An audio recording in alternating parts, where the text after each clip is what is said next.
Discounted notes are a tricky business. Okay. So number one, you got to understand how this is done. Usually it's bought in bulk by the big equity outfits, hedge funds. They'll go in and buy hundreds of millions to potentially $1 billion worth of notes that have been packaged up into CMBS. So when you buy a non-performing note, the difference is between that and buying an asset. I like to buy assets. Okay. After they've gone through the foreclosure process, then I know exactly what I've got, exactly what needs to be done, and exactly what it's worth. The problem with buying a note is you don't know what you're really buying. So what you just said, it's trading at 70 cents on the dollar. Okay. Well, what does that really mean?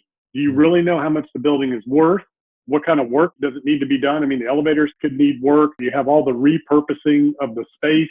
The building may be deferred maintenance on a building like that could cost you tens of millions of dollars, depending on how long it's been vacant and in default and abandoned, if it is, those types of things. So there's a lot of things you got to take into consideration before you could really place a real value on the asset. So let's say it traded at 200 million. You can buy the note for 70 cents on the dollar. So that's 140 million. For all we know, the retail value could be 50. Street value of that product could be 50 or 70. So when you buy a note, unless you understand and fully underwrite the underlying asset, you don't really know what you're buying. So that's number one.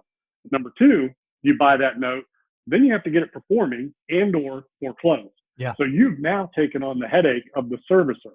So understand in the CMBS world, what happens is money comes from life insurance, pension funds, investment funds, endowment funds, sovereign wealth funds. It comes at the institutional investor level where they give money to fiduciary that is either a direct lender or a servicer that in turn lends that money out. They create the mortgage notes and all that. They lend the money out and they collect the payment, manage the asset in terms of the loan collections, insurance, taxes. So you have to become a servicer or you've got to hire a servicer to now get that note performing, work it out, or foreclose on the property. And you've got all the legal issues and headaches and costs associated with that. So the note business at a very high level requires a lot of expertise and an understanding of the underlying assets of that note.